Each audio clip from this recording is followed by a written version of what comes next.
इस ट्यूटोरियल में हम ये बहुत ही सिंपल सा क्वेश्चन सॉल्व करेंगे।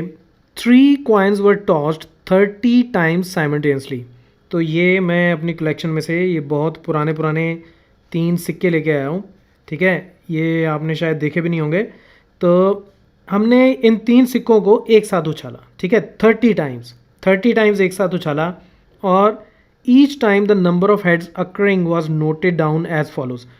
तो कितने हेड आए, मतलब कहने का कि जैसे मान लो ये मैंने एक बार उछाला तो पॉसिबिलिटी क्या है कि जैसे ये ऐसे गिर गए तीनों, तो तीनों हेड्स आ गए।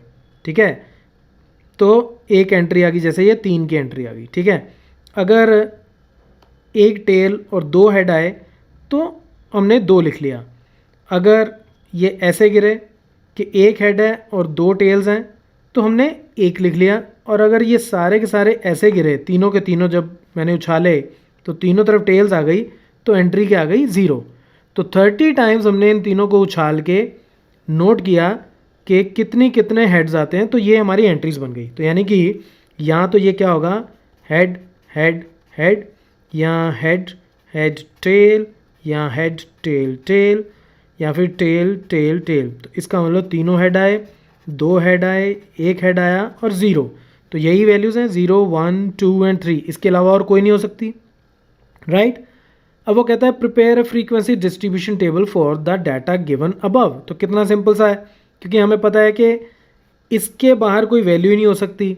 तो इन सारी वैल्यूज़ को, इन सारी आउटपुट्स को मैं इन चारों वैल्यूज़ का एक टेबल बना के उसमें लिख सकता हूँ। ठीक है, ये मैंने टेबल बनाया और इधर लिख दिया नंबर ऑफ हेड्स। तो नंबर ऑफ हेड्स कितने हो सकते हैं, यहाँ तो हो सकता है 0, और इसको मैं 0H लिख देता हूँ, यानी कि 0 हेड, ताकि कन्फ्यूजन ना हो, क्योंकि इधर भी नंबर ही आएगा, फ्रीक्वेंसी भी नंबर में होती है, तो कन्फ्यूजन ना हो। 1 हेड, 2 हेड्स, 3 हेड्स, इसके अलावा और कोई ऑप्शन नहीं है। ठीक है, 3 के 3, या तो तीनों के तीनों हेड हो सकते हैं या कोई भी हेड नहीं हो सकता, या 1 या 2। डन। अच्छा, अब कितना सिंपल है, आप देखो 0 हेड की फ्रीक्वेंसी मतलब कितनी बार आया, तो काउंट कर लो, 1 2 3 4 5 6। तो 6 बार 0 हेड आया, तो ये इसकी फ्रीक्वेंसी हो गई। डन। इसी तरह 1 हेड कितना है उसको काउंट कर लो, 1 2 3 4 5 6 7 8 9 10 इसका आंसर आ गया। इसी तरह 2 हेड में काउंट कर लेता हूँ क्विकली, वो आ जाएगा मेरे पास 9, और 3 हेड्स मेरे पास आ जाएंगे 5।